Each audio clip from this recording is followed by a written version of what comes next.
بسم اللہ الرحمن الرحیم۔ السلام علیکم دوستو، آپ دیکھ رہے ہیں CS تعلیم چینل اور میں ہوں راشد خان بلوچ۔ دوستو آج ہم پروگرامنگ C++ سٹارٹ کرنے جا رہے ہیں۔ اس کا لیکچر نمبر 1 ہے۔ ٹاپک جو آج کا ہے وہ ہے انٹروڈکشن ٹو پروگرامنگ C++۔ سب سے پہلے دیکھتے ہیں پروگرام سالونگ کیا ہوتا ہے۔ پروگرام سالونگ ایک ایسا عمل جس میں پرابلم کو آئیڈینٹیفائی کیا جاتا ہے اور اس پرابلم کو حل کرنے کا بیسٹ سلوشن دیا جاتا ہے، بیسٹ سلوشن کو تلاش کیا جاتا ہے۔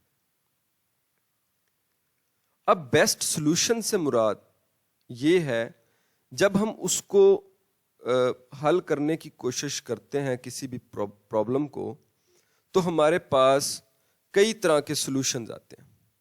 ہم ان سلوشنز میں سے یہ دیکھتے ہیں کہ کون سا سلوشن ہمارے پرابلم کے لیے ٹھیک ہے، ہماری پرابلم کو اچھے طریقے سے حل کر سکتا ہے۔ اس پرابلم کو سلیکٹ کیا جاتا ہے کسی بھی پرابلم کو حل کرنے کے لیے۔ اس کے لیے ڈفرینٹ ٹیکنیکس اور ڈفرینٹ ٹولز کو استعمال کیا جاتا ہے کسی بھی پرابلم کو حل کرنے کے لیے۔ اب اس پرابلم کو حل کرنے کے لیے پروگرامر مختلف طرح کی انسٹرکشنز کو لکھتا ہے۔ اب پروگرامر کون ہوتا ہے؟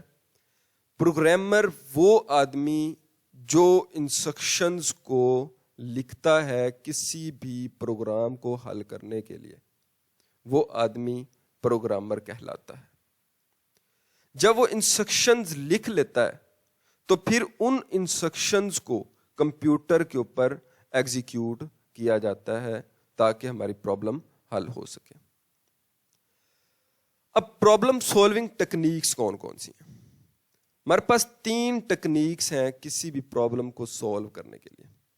سب سے پہلے ہے پروگرام، دوسری ٹیکنیکس ہے الگوریتھم اور تیسری ٹیکنیک ہے فلو چارٹ۔ ان کو دیکھتے ہیں کہ پروگرام کیا ہوتا ہے، الگوریتھم کیا ہوتا ہے اور فلو چارٹ کیا ہوتا ہے۔ سب سے پہلے دیکھتے ہیں کہ پروگرام کیا ہوتا ہے۔ پروگرام سے مراد سیٹ آف انسٹرکشنز ہوتی ہیں جو کمپیوٹر کو بتاتی ہیں کہ اس نے کرنا کیا ہے اور ٹاسک کو کیسے پرفارم کرنا ہے۔ کمپیوٹر ان انسٹرکشنز کو فالو کرتا ہے۔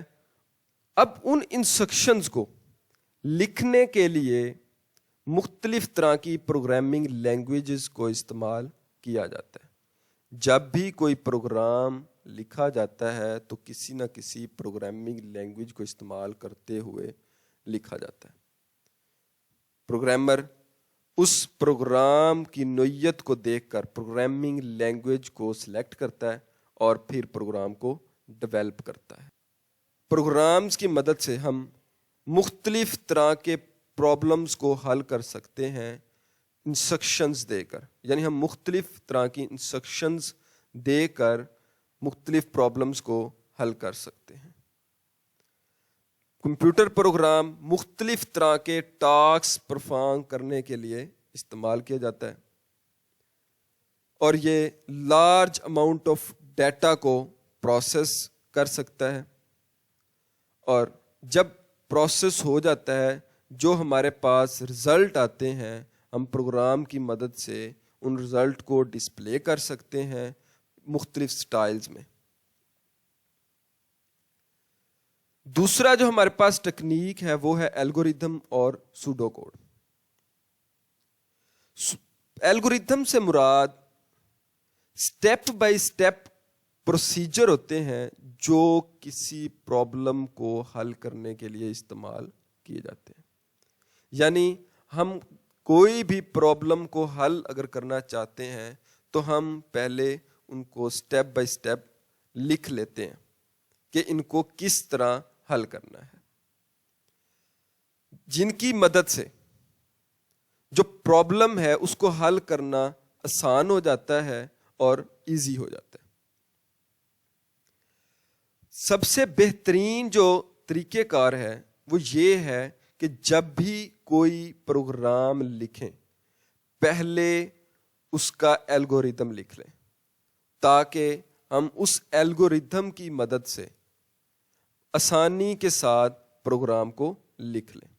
اس کا طریقہ کار کیا ہوگا کہ جو بھی پرابلم ہوگی ہم اس کو بریک کر لیتے ہیں ڈفرینٹ سٹیپس کے اندر, یعنی اس کے ڈفرینٹ سٹیپس بنا لیتے ہیں اور پھر ان سٹیپس کو نمبرنگ دے دیتے ہیں.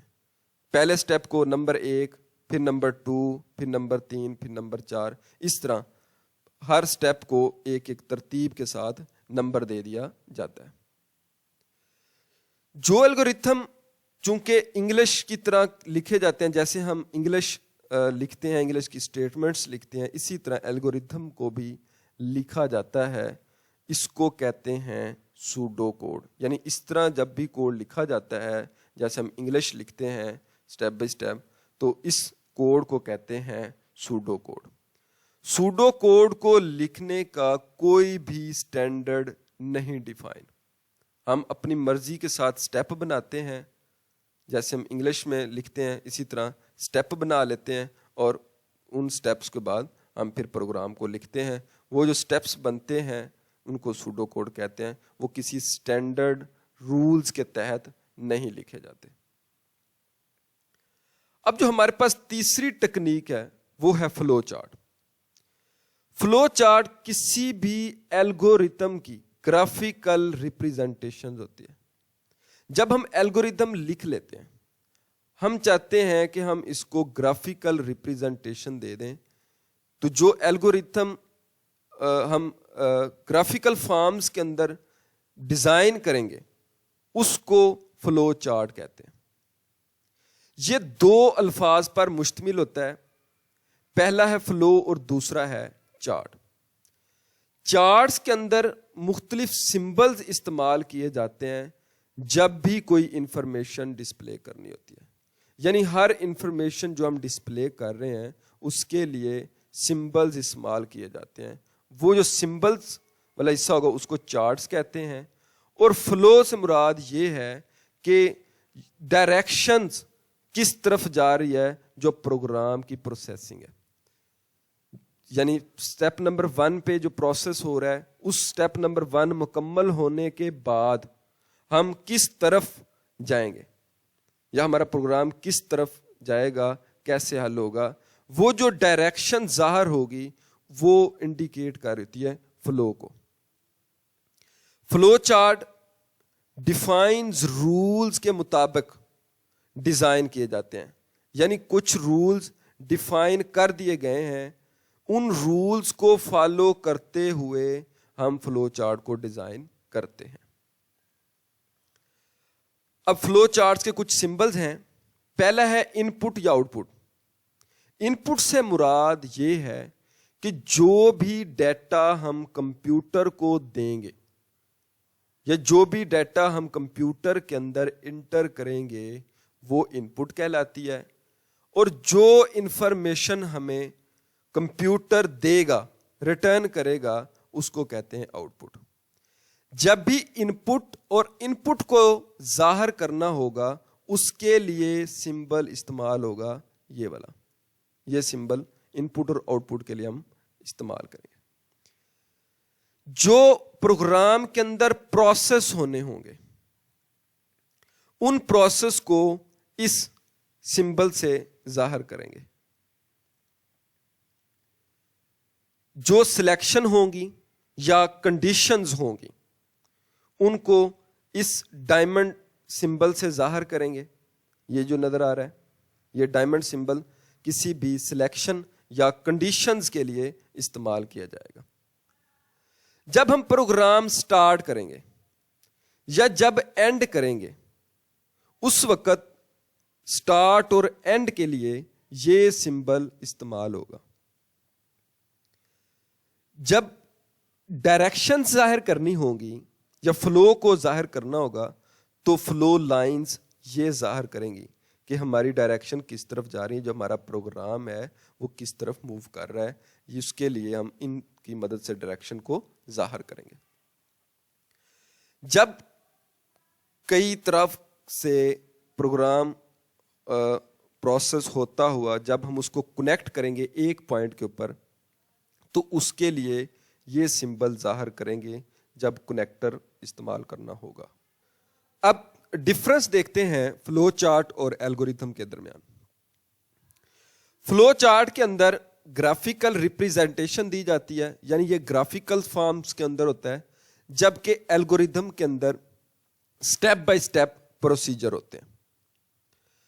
فلو چارٹس کے اندر سٹینڈرڈ سمبلز ہوتے ہیں, ان سمبلز کی مدد سے فلو چارٹ کو ڈیزائن کیا جاتا ہے, جبکہ اس کے اندر سمپل انگلش استعمال کی جاتی ہے, یعنی سمپل انگلش کو استعمال کرتے ہوئے الگوریتھم کو ہم لکھتے ہیں.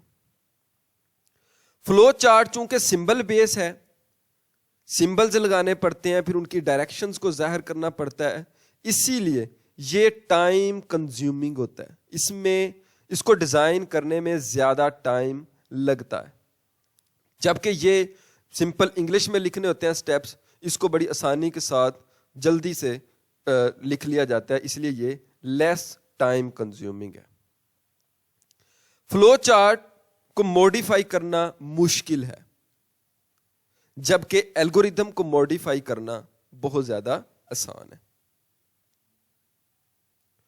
اب آتے ہیں پروگرامنگ سی پلس پلس پہ. پروگرامنگ سی پلس پلس کی ہسٹری کو دیکھتے ہیں. سب سے پہلے 1980 کے اندر بیل لیبز کے اندر ایک ڈیولپر بجرنی سٹروسٹرپ نے سی پلس پلس لینگویج کو ڈیولپ کیا گیا تھا. اس سے پہلے 1963 کے اندر بیسک لینگویج انٹروڈیوس کروائی گئی تھی ایک یونیورسٹی کے اندر, جس کو بہت زیادہ پاپولیرٹی ملی. وہ بہت زیادہ سمپل تھی اور پہلی ہائی لیول لینگویج تھی. پھر 1968 کے اندر سی لینگویج کو انٹروڈیوس کروایا گیا 1968 سے 70 کی دہائی میں. پھر 1980 میں اسی سی لینگویج کو انہینس کیا گیا, یعنی اسی کوڈ کے اندر انہینسمنٹ کر کے سی لینگویج کو انہینس کر کے اس کو سی پلس پلس کا نام دیا گیا. اس سی پلس پلس کا جو اوریجنل نیم ہے وہ ہے C with classes. C with classes سے مراد یہ ہے کہ سی لینگویج کے اندر مختلف کلاسز کو استعمال کیا گیا. اب ان کلاسز کے اندر مختلف ٹیکنیکس استعمال کی گئی ہیں, پروگرامنگ ٹیکنیکس. وہ ہے اوپ. اوپ سے مراد آبجیکٹ اورینٹڈ پروگرامنگ ٹیکنیکس. یہ اس کا کوڈ سی لینگویج کے ساتھ بہت زیادہ کمپیٹیبل ہوتا ہے, اسی لیے اس کو انہینس کر کے سی پلس پلس کا نام دیا گیا. سی لینگویج ایک سٹینڈرڈ لینگویج ہے, پروگرامنگ لینگویج ہے, جس کو امریکن نیشنل سٹینڈرڈ انسٹیٹیوٹ اور ISO نے 1998 کے اندر اپروو کیا, اور جس کی وجہ سے اس اپروول کے بعد یہ ایک سٹینڈرڈ لینگویج بن گئی. سی پلس پلس کے فیچرز کون کون سے ہیں؟ ہم ان کو فیچرز بھی کہہ سکتے ہیں, کریکٹرسٹکس بھی کہہ سکتے ہیں, یا ایڈوانٹیجز بھی کہہ سکتے ہیں. سی پلس پلس ایک ویل اسٹرکچرڈ پروگرامنگ لینگویج ہے. ویل اسٹرکچرڈ سے مراد یہ ہے کہ اس کا جو اسٹرکچرڈ ہے یا فارمیٹ ہے وہ ایک بہت سمپل ہے. پروگرام لکھنے کے لیے پروگرامر اس کو چوز کرتا ہے اور اس کے اوپر بڑی آسانی کے ساتھ ایزی فری کرتا ہے. جب بھی اس کے اوپر کوڈ لکھتا ہے اس کے لیے کوڈ لکھنا بہت زیادہ آسان بن جاتا ہے جب سی پلس پلس کو استعمال کرتا ہے, چونکہ ایک سٹینڈرڈائز لینگویج ہے اور یہ سٹینڈرڈ کے مطابق لکھی جاتی ہے, اور اسی لیے اس کو ویل اسٹرکچرڈ لینگویج کہا جاتا ہے. ویل اسٹرکچرڈ لینگویج اس لیے بھی کہتے ہیں کہ جو کوڈ لکھا جاتا ہے بڑی آسانی کے ساتھ لکھا جاتا ہے. اس کے اندر اگر کوئی کوڈ لکھا ہوا ہے پہلے سے, اس کو سمجھنا بہت زیادہ آسان ہے, اور اگر اس کے اندر کوئی مسٹیکس ہیں تو اس کو بھی آسانی کے ساتھ ریموو کیا جا سکتا ہے. اس کے بعد نیکسٹ جو ایڈوانٹیج ہے وہ ہے case sensitive. Programming C plus plus case sensitive language ہے. کیوں؟ کیونکہ یہ کیپٹل لیٹرز اور اسمال کیس لیٹرز کے درمیان ڈیفرینشیٹ کرتا ہے. اگر ہم دو لیٹرز لکھتے ہیں, ایک کیپٹل اور small, programming C plus plus کے اندر یہ دو الفاظ مختلف الفاظ ہیں. فار ایگزامپل میں کیپٹل اے لکھتا ہوں اور اسمال اے لکھتا ہوں. پروگرامنگ سی پلس پلس میں یہ دونوں الفاظ ایک دوسرے سے مختلف الفاظ ہیں. اور اس کے اندر چونکہ کی ورڈز استعمال کیے جاتے ہیں, اور جتنے بھی کی ورڈز استعمال کیے جاتے ہیں یا جتنا بھی کوڈ لکھا جاتا ہے وہ سارے کا سارا اسمال کیس لیٹرز کے اندر لکھا جاتا ہے. ہم کیپٹل فارم میں نہیں لکھ سکتے, اسی لیے اس کو کہتے ہیں کہ کیس سینسٹیو لینگویج ہے. یعنی اس کا اسٹینڈرڈ جو ڈیفائن کیا گیا ہے اس کے مطابق ہم لکھیں گے. تیسرا پوائنٹ ہمارے پاس ہے مشین انڈیپینڈنٹ. مشین انڈیپینڈنٹ سے مراد یہ ہے کہ کوئی کوڈ جو ایک مشین کے اوپر پروگرامنگ سی پلس پلس کو استعمال کرتے ہوئے لکھا گیا ہے, وہی کوڈ جب ہم لکھ لیتے ہیں اسی کوڈ کو ہم نکال کے کسی اور مشین کے اوپر ایگزیکیوٹ کرواتے ہیں یا رن کرواتے ہیں تو وہ اس کے اوپر بھی ایگزیکیوٹ ہو جاتا ہے. اس کے لیے کوئی شرط نہیں کہ ایک کوڈ ہم نے اگر ایک مشین کے اوپر لکھا ہے تو وہ اسی کے اوپر ہی ایگزیکیوٹ ہو سکے گا. ایسا نہیں ہے, ہم اس کو کسی اور مشین کے اوپر بھی ایگزیکیوٹ کر سکتے ہیں. اسی لیے کہا جاتا ہے کہ C plus plus machine independent ہے. ماڈیولر پروگرامنگ سے مراد یہ ہے کہ جو کوڈ پروگرامر ٹائپ کرتا ہے اس کے ڈفرینٹ ماڈیولز بنا لیتا ہے چھوٹے چھوٹے, یعنی اس کے حصے بنا لیتا ہے, پھر ان حصوں کو علیحدہ علیحدہ سولو کر لیتا ہے. اس کا فائدہ یہ ہوتا ہے کہ علیحدہ علیحدہ ماڈیولز کو حل کرنا زیادہ آسان ہوتا ہے بجائے ایک بڑے پروگرام کو حل کرنے کے. ہم چھوٹے ماڈیول کو پہلے کوڈ لکھتے ہیں, اس کو ٹیسٹ کر لیتے ہیں, پھر دوسرے ماڈیولز کو لکھتے ہیں, پھر ٹیسٹ کرتے ہیں, پھر بعد میں جب سارے ماڈیولز بن جاتے ہیں ان کو اکٹھا کر لیا جاتا ہے. اسی لیے ان کو کہا جاتا ہے کہ یہ ماڈیولر پروگرامنگ بھی ہے. تیسرا جو ایڈوانٹیجز ہے وہ ہے standard libraries use. Standard libraries ایسی لائبریریز ہوتی ہیں جو پہلے سے ڈیفائن کر دی گئی ہوتی ہیں. ہم اپنے پروگرام کے اندر ان لائبریریز کو استعمال کر لیتے ہیں. ان لائبریریز کا فائدہ یہ ہوتا ہے کہ ان لائبریریز کے اندر بلٹ ان فنکشنز موجود ہوتے ہیں. بلٹ ان فنکشنز ایسے فنکشنز ہوتے ہیں جن کو ڈیفائن نہیں کرنا پڑتا, وہ پہلے ہی ڈیفائن ہوتے ہیں. ہم صرف اپنے پروگرام کے اندر ان فنکشنز کو ان کے نام کے ساتھ کال کر لیتے ہیں. چونکہ وہ پہلے سے ڈیفائن ہوتے ہیں, ہم صرف ان کے نام کے ساتھ جب کال کرتے ہیں ان کا جو کوڈ ہوگا وہ ایٹومیٹیکلی ایگزیکیوٹ ہو جاتا ہے. ہمیں ان کا کوڈ لکھنے کی ضرورت نہیں پڑتی. اس کا یہ سب سے بڑا فائدہ ہوتا ہے کہ کوڈ شارٹ ہو جاتا ہے اور زیادہ ایفرٹ نہیں کرنی پڑتی اسٹینڈرڈ لائبریریز کو استعمال جب کرتے ہیں. اس کے بعد جو ہمارے پاس پوائنٹ ہے وہ ہے hard where control. Hard where control سے مراد یہ ہے کہ پروگرامنگ سی پلس پلس کی مدد سے ہم ہارڈ ویئر کو کنٹرول کر سکتے ہیں. یہ ہارڈ ویئر کے ساتھ بھی کمپیٹیبل ہوتا ہے. اس کے اندر لکھا ہوا کوڈ ہم کسی بھی ہارڈ ویئر کو کنٹرول کرنے کے لیے استعمال کر سکتے ہیں. یعنی اگر ہم نے کسی ہارڈ ویئر کو کنٹرول کرنا ہے تو پروگرامنگ سی پلس پلس کو استعمال کر کے ہم کوڈ لکھ سکتے ہیں اس ہارڈ ویئر کے مطابق جو ان کو کنٹرول کر سکتا ہوگا. اس کے بعد جو ہمارے پاس پوائنٹ ہے یا فیچر ہے وہ ہے کہ no hardware knowledge required. اس سے مراد یہ ہے چونکہ سی پلس پلس ایک ہائی لیول پروگرامنگ لینگویج ہے اور یہ مشین انڈیپینڈنٹ ہے, یہ مشین کے اوپر ڈپینڈ نہیں کرتی, یہ اس کے آرکیٹیکچر کے اوپر ڈپینڈ نہیں کرتی. تو جب اس کے آرکیٹیکچر کے اوپر ڈپینڈ نہیں کرے گی تو اس کے آرکیٹیکچر کو سمجھنے کی بھی ضرورت نہیں ہوتی پروگرامر کے لیے. پروگرامر کے پاس اگر مشین آرکیٹیکچر کا کمپلیٹ نالج نہیں ہے تو پھر بھی وہ پروگرامنگ C++ کو استعمال کرتے ہوئے کوڈ لکھ سکتا ہے. اس کے لیے کسی ہارڈ ویئر کے نالج کی ہونے کی ضرورت نہیں ہے. یہ اس کے فیچرز تھے. بہت بہت شکریہ دوستو. اگر آپ کو ویڈیو اچھی لگی ہو تو آپ نے ضرور لائک کرنا ہے اور شیئر کرنا ہے. کمنٹ باکس میں آپ نے کمنٹ کر دینا ہے. اگر آپ نے ابھی تک میرے چینل کو سبسکرائب نہیں کیا, CS تعلیم چینل کو سبسکرائب کر دیں اور بیل آئیکن کے بٹن کو پریس کر لیں, کیونکہ میں ڈیلی بیسس پہ پروگرامنگ C++ کے اسی طرح اچھے لیکچر اپلوڈ کرتا رہوں گا.